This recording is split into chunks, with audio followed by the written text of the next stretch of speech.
First, let me say congratulations on a very successful meeting so far. Beautiful place, lots of people here.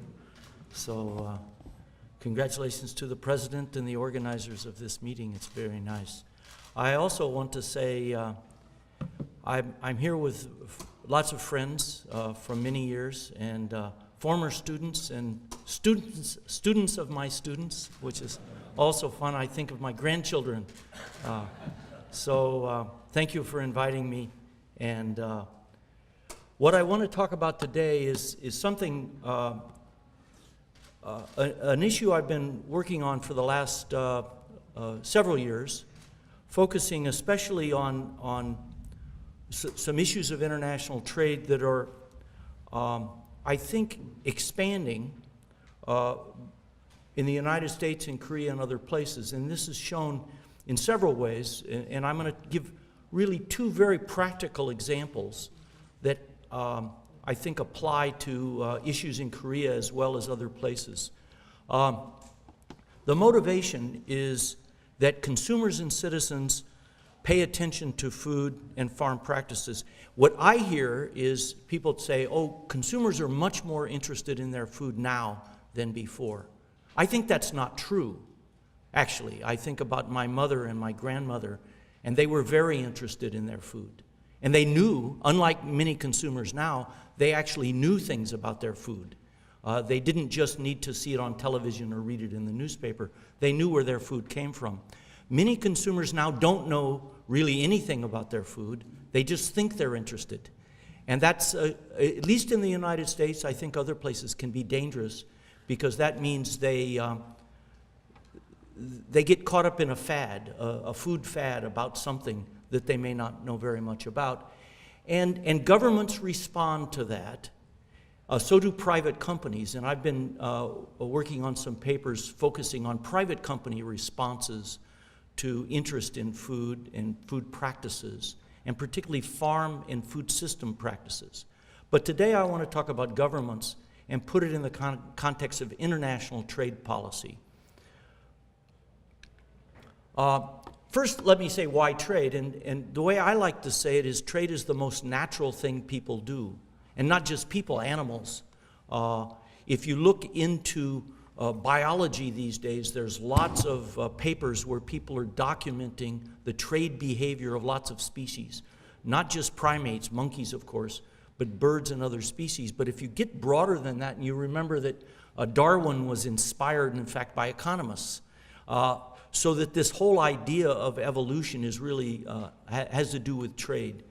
And then nations, we think about international trade. The idea of a nation is much newer than the idea of trade.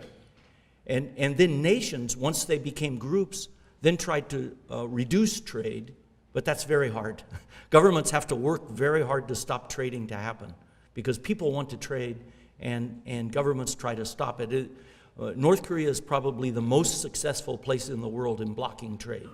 And they have to work every day with great violence to stop people from trading, not just goods and services, but ideas. And so the way I say that is trade is natural, nations are a little bit artificial, and they tend to conflict sometimes. So there's this growing interest and pressure, and I cite there a few papers that I've worked on this, starting several years ago with a former student of mine, Puryat, who's now at Iowa State, and then other colleagues around Davis, in a series of papers. I think the same pressures that these papers talk about. One paper was about traceability, another about the expanding demand for a food product that was not natural in the society. Olive oil was a strange commodity in the United States. Now it's been expanding. Antibiotics used in livestock. Some consumers protest about that. They don't know anything about it, but it sounds bad to them, so they protest. All of those issues are important. Really, almost every rich country faces those similar kinds of issues. When we think about farm trade relationships, I just highlight some bilateral agreements. And we all know that bilateral agreements have both positive and negative aspects. But still, the most important venue for dealing with international trade issues is the WTO. The WTO is both a set of agreements and an organization.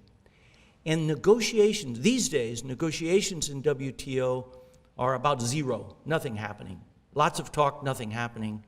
The only people who pay attention are the people that are actually doing it. The rest of us pay no attention. But disputes in the WTO are important. And in fact, I think of the WTO these days is mostly a court. It's mostly a place where countries come together to settle their differences.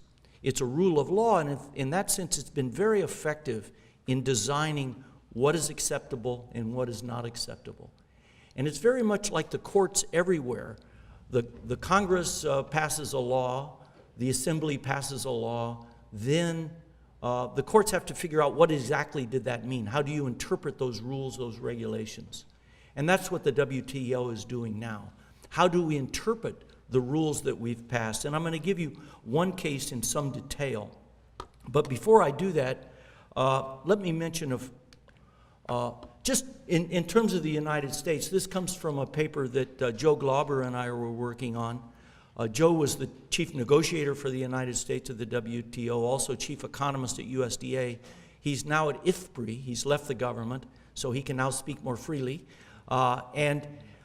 This is a summary of disputes in which the United States have been involved in for about 20-year period. The WTO started in 1994, so they've had about 20 years of settling disputes. In agriculture, the U.S. has brought 26 cases against other countries. Most of them get settled very quickly. About 10 cases have been brought against the United States. I've been heavily involved in a few of those, usually helping other countries sue the United States because I know the U.S. policies and what's wrong with them. So I've played a big role there.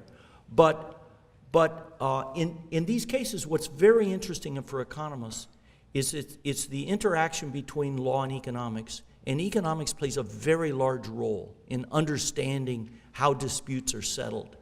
I want to tell you about one having to do with these notions, not tariffs and not quotas, but some kind of technical barriers. Because the most interesting things going on in trade these days are technical barriers to trade. They're not our old-fashioned farm subsidies or tariff rate quotas or tariffs, but they're technical barriers. And in particular, there was a very long case, a very important case brought by Canada and Mexico against the United States at the WTO. And the law that the U.S. passed was called COOL, a country of origin labeling. And that's standard. Everybody in the world uses country of origin labeling. Korea does, U.S. does, Canada does, Mexico does. But it's typically applied to products. So if you buy a piece of some bread, if the bread's made in Canada, it says product of Canada when it's shipped into the United States or if it's shipped to Korea. But this applied the country of origin labeling not to the product that was imported, but in this case to the animals. So the typical case was a baby pig, this big, maybe 7 kilos, moves from Canada on the border of the U.S., is brought to Iowa because they have lots of corn and soybeans in Iowa. They feed the pig U.S. corn and soybeans by a U.S. farmer. It's grown to 300 kilos, goes from 7 kilos, from 7 kilos to about 150 kilos, very large pig, and then it's slaughtered in a U.S. plant. It's packaged, it's sold in a U.S. grocery store, and that pork chop is labeled product of Canada. Well, the Canadians said that's not fair, that doesn't make any sense, but that was the law in the U.S. So they brought this case. So here's an example. This was actually beef. This applied only to beef and pig meat, pork. Here's a beef, it says, from cattle born in Mexico. They were brought across, then they were raised and slaughtered in the United States. So they came from Mexico as baby calves, came to the United States, lived on the grass, lived on the pasture, were fed the corn, came into the United States, were slaughtered and then sold in the United States, but the pork chop had all, in this case the steak, had all this labeling. So you might say, so what? That's fine. People should put what label they want. Here's one that says born, raised, and harvested in the United States. So this one was 100%. And in fact, 95% of the products were born, raised, and slaughtered in the United States. Almost all the hogs, almost all the cattle, with small amounts coming from Mexico and Canada in both cases. So why does it matter? Well, here's the situation. When the baby pig comes from Canada, or the calf comes from Mexico, it has to be kept separate, segregated, because the meat is going to get to the store, the supermarket, has to be labeled separately. So there's a small cost of keeping the animals segregated to be able to label the meat.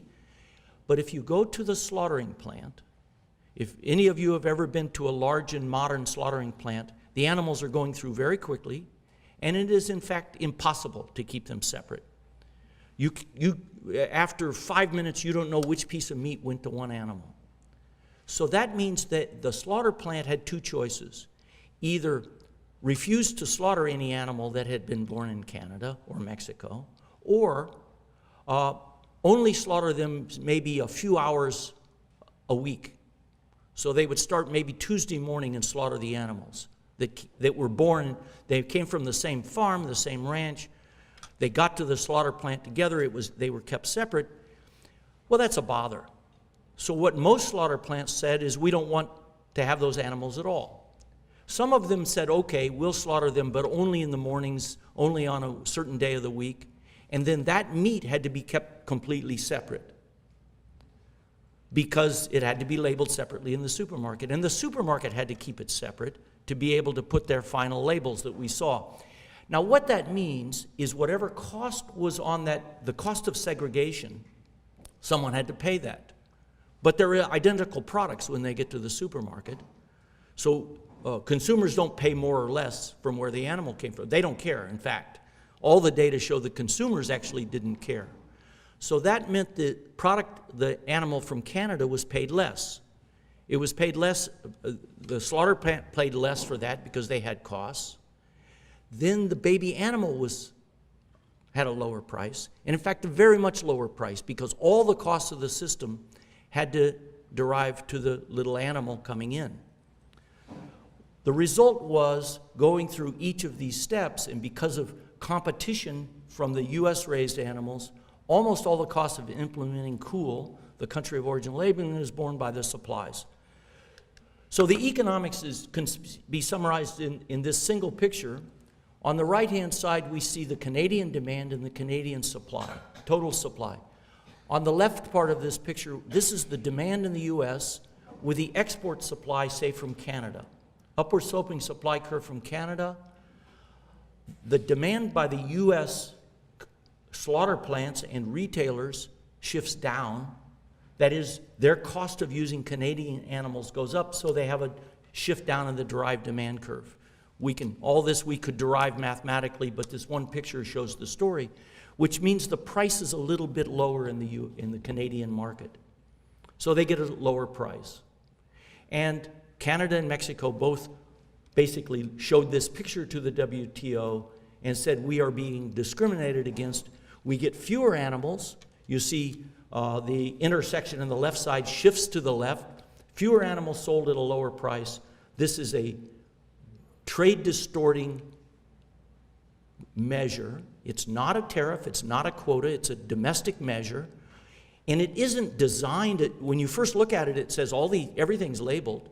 So it doesn't treat them any differently in the actual writing of the law, but it's different in its economic impact. And so economics was absolutely at the center of this case. And in fact, what happened, this happens to be hogs from Canada. They hit a peak when this law became implemented, boom, all the way down. The top one is the fed hogs that came for slaughter in the United States. The bottom are the little baby pigs. And you can see why the Canadian farmers were upset. They said, we had a good market. You passed this law about labeling. It didn't ban the imports. It just created this label issue. It actually had a trade effect. So these are these pigs. Try to find which one is Canadian. They all look alike. They were, in fact, identical animals. There's no way to tell. You have an ear tag that tells you where it's from. The meat's identical, and consumers didn't care. But the government had this law that discriminated between the two country of origins. And so what happened? There had been no effort by consumers to do this. Some guys at Kansas State, Glenn Tonser, Ted Schroeder had written some articles on this. Pouliot and I wrote some articles on this in Food Policy. The WTO panel, the judges in Geneva, they saw reams of economics and econometrics. Pouliot and I responded to all their questions. Issue after issue was raised. Lots of simulation models. My simulation models showed that for Canada, the livestock industry lost about $2 billion because of this. So what happened? What happened was in 2015, after this had been going on for about 7 years, the WTO finally had their final ruling. There were lots of back and forth in between, and they said, this is a violation, and they told Canada and Mexico, you can now place restrictions on U.S. exports to your countries up to about $2 billion. At that point, the U.S. Congress said, no, we don't want to. In fact, Canada targeted California wine, so the California legislatures, my colleagues in California, said, we absolutely don't want that, change the law. And in fact, the U.S. livestock industry, most of it, was in favor of changing the law. All the people that bought it was farmers that were buying the pigs and the cattle from Mexico and Canada. So they wanted to access to these products. They didn't want lower prices. And in fact, this panel 22-6 of the dispute settlement body made a decision against the United States. And in fact, the U.S. Congress, this is the House of Representatives, passed by more than 300 to 121 this law. So, in fact, consumers, well, I've done lots of questions to consumers about this. They paid no attention. They didn't even know it was a law, and they didn't know it when it wasn't a law. It was just not an issue for consumers. Now, let's come up to date. The Trump administration, this is a list of, they released in March all their trade issues. Right on the top, they say country of origin labeling. What are we going to do about that? So this may come back. Who knows? The Trump administration is making lots of noise about trade. Not much action so far, but it's something that we're watching. It's also something that other countries now have a signal about. Everybody can have country of origin labeling, but it has to be done in a way that's even-handed and serves some useful purpose. It's something other than just protection. Now, very quickly, I want to talk about one more trade issue, and this one has to do with a law that was passed by my state, California, that put a very interesting trade restriction on other states in the United States. Now, that's generally against the U.S. Constitution. The U.S. Constitution says we have to have free trade among the states. In fact, that was one of the purposes for having the United States, was so that states couldn't have tariffs or quotas or things like that for trade among countries. That rule is about 230 years old. But naturally, states do things that sort of get close to violating those rules. And I'm going to describe one that I think may have very large international implications. And it has to do with the eggs. California passed a law, 2/3 of the voters voted for it, that said all the eggs produced in California had to be produced in a way with bigger cages, give the chickens more room, animal welfare. That was the idea. The actual analysis showed that that wasn't true at all, because remember, the law, the way it was originally written, only produced in California matters. So here's chickens, they're in very small cages, and they said, okay, California voters said we don't want this for eggs for the chickens that live in California. So what happens? So this just tells you about the various standards for eggs. It turns out they go from maybe 67 square inches, very small space for each chicken, up to the new law, which is 115. There are various standards that different people have, cage-free, for example, or free range, or even chickens on pasture. running around outside. And the costs go up for all of these. I did some work with my colleague Bill Matthews where we actually studied an actual commercial farm. We got all their records and followed several cycles, detailed records on prices at the farm level. And the bottom line is the aviary, which is the more space, was about 36% more expensive than the conventional cages. And in this study, the somewhat larger cages, what they call enriched colonies, 13% higher costs. So when California said the farmers in California have to have this tighter standard, they basically said California costs are going to be higher, but remember California has a free trade agreement with the rest of the United States. So in fact, the implications look very similar to before. You take the marginal cost. California already imports lots of eggs from the rest of the United States. The marginal cost in California crosses the U.S. price line, saying we import a lot of eggs from other states, and we produce eggs in California. But with this new law, the marginal cost rises in California such that it's at the intercept. They would be essentially no eggs in California. So this law was really not about how eggs were produced. It would do zero for animal welfare, nothing, but it would have driven the California industry out of business. So the only effect of this law was to hurt farmers. Now that's not what they thought. That's not what they were, I don't think that's what they were planning to do. They weren't anti-farmers, but that was the effect of the law. So what did the legislature do? They looked at that. I wrote a paper about this back in 2008 before the law passed. No one paid attention at that time. But afterwards, the state legislature said, well, wait, we don't want to do that. We didn't want to have zero effect on animal welfare and only hurt farmers, so let's change it. And they passed a new law, so this didn't apply. They passed a new law in 2010. They new regulations with that in 2013 that said this would apply when it becomes implemented. It will only apply to all the eggs consumed in California, which means farmers in Iowa would have to follow California regulations. And it was done strictly as a trade barrier. That was the whole idea. We want to keep the eggs from Iowa. We want them to be higher priced so they have the same cost of production as California. That's a classic kind of trade barrier. Your farmers have high cost of production. You want to raise the cost of production for other farmers. In this case, they didn't do it with a tariff. That would have been illegal. They did it with a regulation imposing higher costs on the eggs produced somewhere else. So that would be like the United States saying to Korea, you have to have a higher minimum wage. Or Korea saying to the United States, you're not allowed to have Mexican farm workers. You have to pay your farmers more. That would raise costs and that would keep less trade. Let me skip this slide in interest of time. So there's been lots of studies on this. Jason Lusk, who was at Oklahoma State, now moving to Purdue, has written on this. Lots of other colleagues have written on it. I've been writing several things about this. We're now doing some work. This became implemented, this new law, implemented in January of 2015.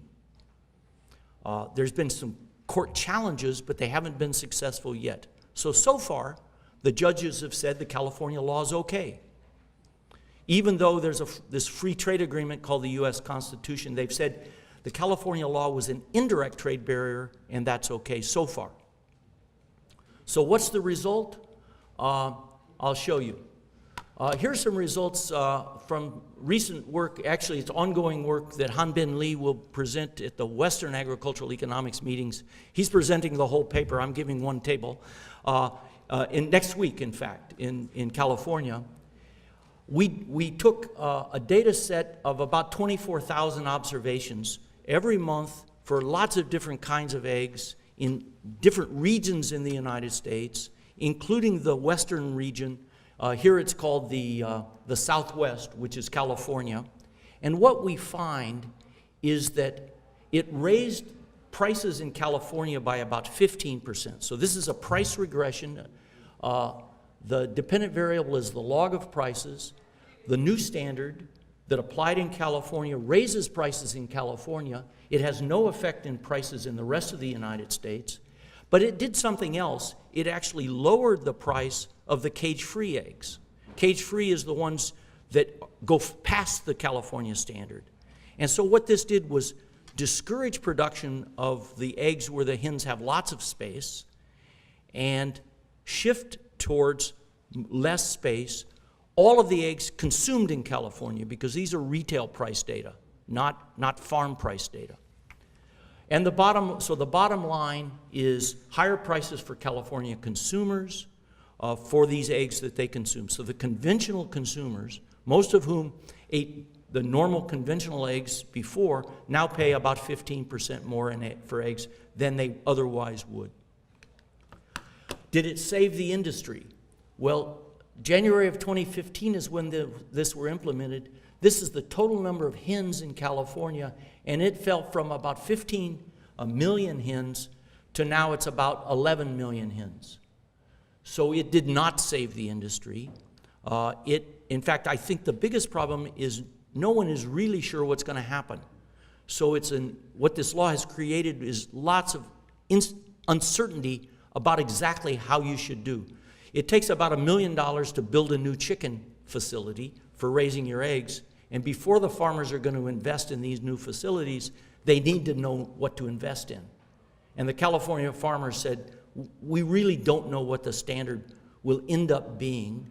Will this end up being the law? Will it pass the constitutional provisions? Maybe not. So this has in fact been probably negative for the California industry, this whole issue. So the bottom line is higher prices for consumers. It's very similar to the higher costs at the farm. There's a decline in egg production. It hasn't reversed. Maybe there's some stabilization after 2015. We can't tell. But it may be too late for this industry. This law and other things may kill this industry. And I think that's a lesson for international trade. And my last slide, I promise, is now let's go broaden this. Let's imagine Korea said we want to save a poultry industry. We don't want eggs coming from, or powdered eggs or anything like that coming from other countries. Or maybe the dairy industry. Maybe Korea says we want to have some standards, animal welfare standards. Or greenhouse gas standards for dairy cows.